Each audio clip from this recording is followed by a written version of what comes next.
Police সক্রিয় হলে কি না হয়, ভরা বর্ষাতেও মালবাজারের ঘিস নদীতে পাথর পাচার চলছিল। ট্রাক্টরে পাথর তুলে সোজা কালোবাজারে। আজ হঠাৎই মালবাজার থানা পুলিশ এসে হাজির, আর পুলিশকে দেখে দে ছুট। নদীর মধ্যে দিয়ে ট্রাক্টর নিয়ে ভাগালবা হওয়ার চেষ্টা, কিন্তু মন্দ কপাল। তখনই হঠাৎ জল বাড়তে শুরু করে নদীতে। নদী খাতে আটকে যায় এই ট্রাক্টর। কোনো মতে দৌড়ে বাঁচে পাচারকারী ড্রাইভার। পরে আরো জল বেড়ে যায়, আর ট্রাক্টর তখন রীতিমতো ডুবু। আজ রাজ্য জুড়ে পুলিশের সক্রিয়তা বেড়েছে, একেবারে আচমকা। পুরসভায় পুলিশ, পঞ্চায়েতে পুলিশ, শ্মশানেও পুলিশ। বার্থ সার্টিফিকেট খতিয়ে দেখছে পুলিশ, ডেথ সার্টিফিকেটও খতিয়ে দেখছে পুলিশ। হঠাৎ কি হলো?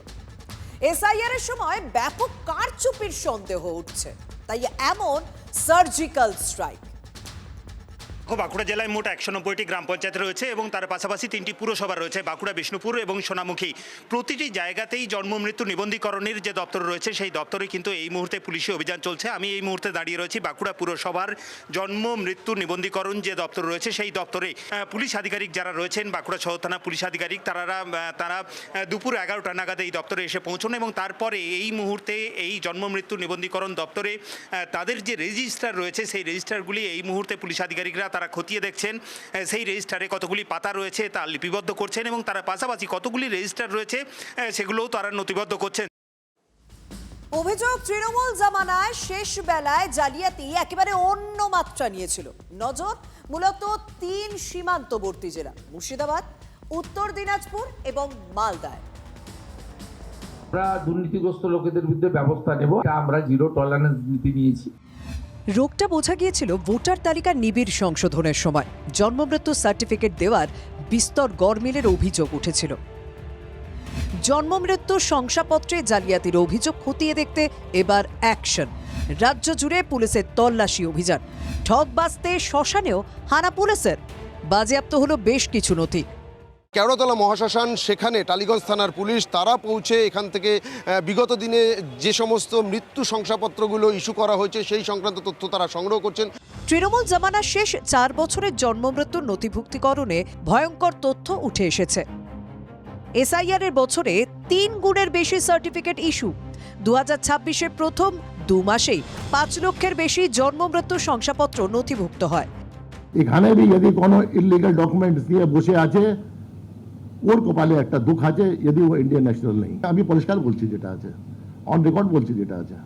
জন্মমৃত্যু সার্টিফিকেট জালিয়াতিতে বেশ কিছু তথ্য সামনে এসেছে। দেখা যাচ্ছে 2023 সালে যেখানে জন্মমৃত্যু নথিভুক্ত হয়েছিল 1,21,000, 2024-এ তা বেড়ে দাঁড়ায় 3,81,000-এ, অর্থাৎ 1 বছরে দ্বিগুণ নথিভুক্ত হয় নাম। আবার 2024-এর নিরিখে 3 গুণ নাম ওঠে 2025 সালে। 2026-এর ফেব্রুয়ারি পর্যন্ত 5 লক্ষাধিক নাম নথিভুক্ত হয়। পরিসংখ্যানে স্পষ্ট, এসআইআর এর বছরে ব্যাপক হারে সার্টিফিকেট ইস্যু হয়। कब्जा अगर आपका पास नहीं है तो वार्ड ऑफिस में कॉर्पोरेशन में जाइए, अगर कुछ भी नहीं है तो आप हमारा जो कैंप चल रहा है उधर में आइए। বাংলাদেশ লাগোয়া একের পর এক জেলায় ভুয়ো সার্টিফিকেটে রমরমার অভিযোগ। এই প্রেক্ষাপটে প্রশাসনের স্ক্যানারে মুর্শিদাবাদে 2,40,000, উত্তর দিনাজপুরে 1,53,000, মালদায় 1,48,000 সার্টিফিকেট। বার্থ সার্টিফিকেট দেওয়ার যে চক্র একটা চলেছে, এই চক্রের মধ্যে দিয়ে একদিকে ভোট ব্যাংক তৈরি, তার মাধ্যমে ভারতবর্ষের ডেমোগ্রাফিকে, পশ্চিমবঙ্গের ডেমোগ্রাফিকে পরিবর্তন করা। যদি কোনো অবৈধ কাজ হয়ে থাকে তার বিরুদ্ধে ব্যবস্থা হবে, আইনের পথে চলবে, রাজ্য সরকার ব্যবস্থা নেবেন। কে বারণ করেছে? 2026-এর বিধানসভা ভোটে সীমান্ত লাগোয়া 3 জেলার 43টি আসনের মধ্যে তৃণমূল 20টি আসন জেতে। সংখ্যালঘু প্রধান জেলাগুলিতে জোড়াফুলের এই ফলের পিছনে কি ছিল? জাল সার্টিফিকেট দিয়ে গজিয়ে ওঠা ভোটারদের হাত, যার জন্য এসআইআর-এ এত নাম উঠে যায়। অনেক প্রশ্নের উত্তর দেবে তৃণমূল স্তরে দুর্নীতির বিরুদ্ধে রাজ্যের অভিযান। তবে রাজ্যের মুখ্য সচিব মনোজ আগরওয়াল তিনি কিন্তু আশ্বাস দিচ্ছেন কারোর হয়রানি হবে না, কিন্তু অবৈধ অনুপ্রবেশকারীদের ঘুম ছুটিয়ে দেবে প্রশাসন। হুঁশিয়ারি মুখ্যমন্ত্রী। এসআইআর এর সময় যেভাবে অবৈধ জন্ম সার্টিফিকেট দেওয়া হয়েছে, আইপ্যাকের একটা বড় কনস্পিরেসি ছিল। আইপ্যাকের ওই চোরাগুলোকে বসিয়ে প্রাক্তন মুখ্যমন্ত্রী এবং তার দলের নির্দেশে যেভাবে অবৈধ বার্থ সার্টিফিকেট দেওয়া হয়েছে, তাতে রাজ্যের এবং দেশের সুরক্ষার প্রশ্নচিহ্ন দেখা দিয়েছে। তাই আমরা এটাকে ক্র্যাকডাউন করার জন্য যত রেকর্ড ছিল সিজ করলাম আজকে, এবং সিজ করার পরে পুলিশের পক্ষ থেকে যথাবিহিত ব্যবস্থা গ্রহণ করে স্ক্যান করে সিল করে আবার ফিরিয়ে দেওয়া হবে। কিন্তু আজকের পরে ওখানে আর কোনো কলম কালি কিছু লাগানোর সুযোগ থাকবে না। এটা একটা বড় স্ক্যাম। আমরা শরণার্থীদের নামে যাদের সার্টিফিকেট ইস্যু হয়েছে, যারা সিএতে পারমিসেবল, তাদের কিচ্ছু করব না। যে অবৈধ অনুপ্রবেশকারীদেরকে সার্টিফিকেট দেওয়া হয়েছে তাদেরকে তাড়াবো, আর তাদের যারা সার্টিফিকেট দিয়েছে তাদের প্রথমে ডিপার্টমেন্টাল প্রসিডিংস হবে, সাসপেন্ড হবে এবং জেলে যাবে। আর অবৈধ অনুপ্রবেশকারী মানেই আতশকাছে সীমান্তবর্তী জেলা। সেখানে কি হয়েছে জানেন? এসআইআর পর্বে দেদার বার্থ সার্টিফিকেট জালিয়াতি হয়েছে, যেমন মালদায়। স্বীকার করে নিয়েছেন ইংরেজবাজার পুরসভার চেয়ারম্যান কৃষ্ণেন্দু নারায়ণ চৌধুরীও। ইংরেজবাজার পুরসভার এই হচ্ছে রেকর্ড রুম। এখানে সমস্ত জন্ম মৃত্যু সার্টিফিকেট যে সমস্ত নথি থাকার কথা এখানেই থাকে এবং এখান থেকে বার করা হয়। এইখানে এখন এই মুহূর্তে পুলিশের অভিযান চলছে, সমস্ত রেকর্ডগুলো বার করা হচ্ছে এবং সেখানে সব খতিয়ে দেখা হচ্ছে।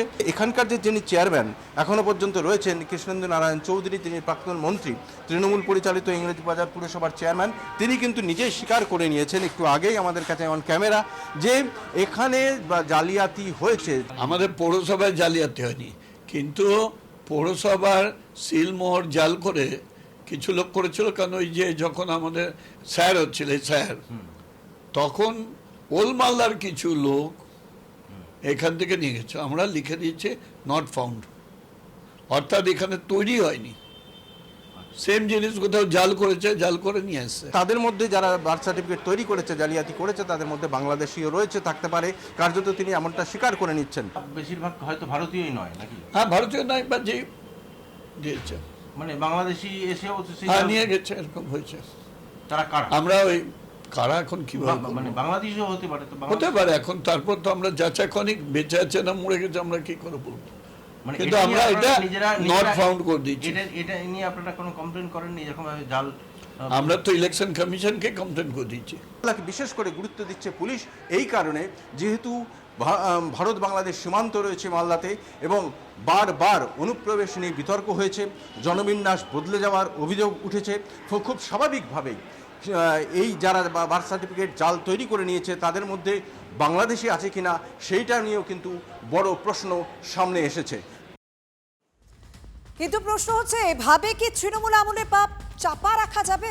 2025 সালের জুনে আমরা TV9 বাংলায় দেখিয়েছিলাম গোসাবার পাঠানখালী পঞ্চায়েতে কেমন জালিয়াতি হয়েছে। 2 থেকে 2,500 টাকা দিলেই হাতে হাতে বার্থ সার্টিফিকেট।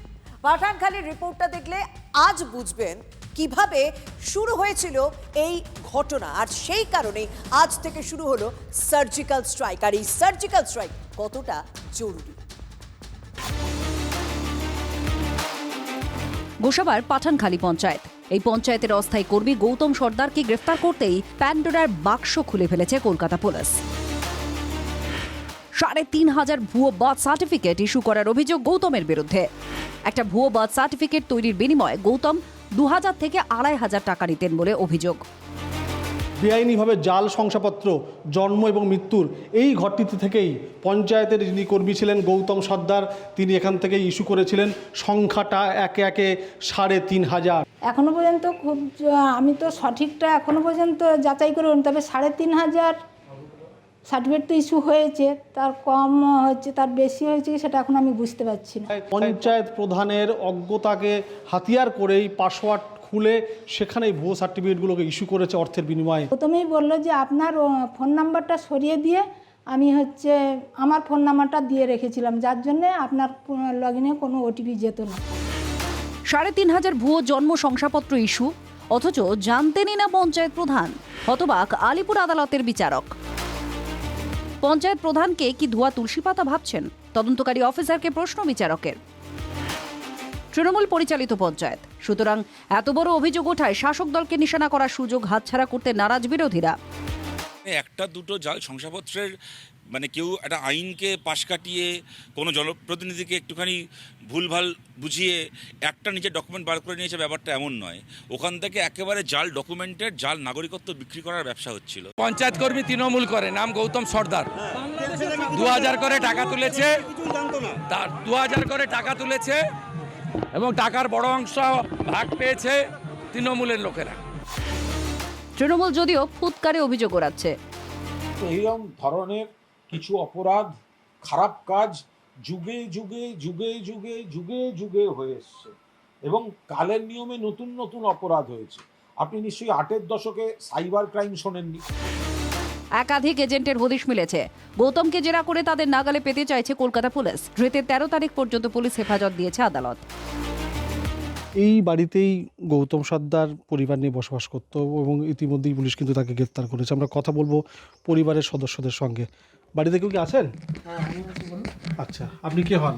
আমি গৌতমের দাদা। কি নাম আপনার? গোবিন্দ সর্দার। আচ্ছা, ভাই তো এতে কাজ করতো? হ্যাঁ, পঞ্চায়েত। যদি আদালত মনে করে দোষী, তো শাস্তি যদি হয় সেটা তার তো মাথা পেতে নিতে হবে। এই তদন্তের গতি প্রকৃতি কোন জায়গায় যায় সেদিকে কিন্তু আমাদের নজর থাকবে। গোসাবা থেকে অভিজ্ঞান নস্কর, TV9 বাংলা।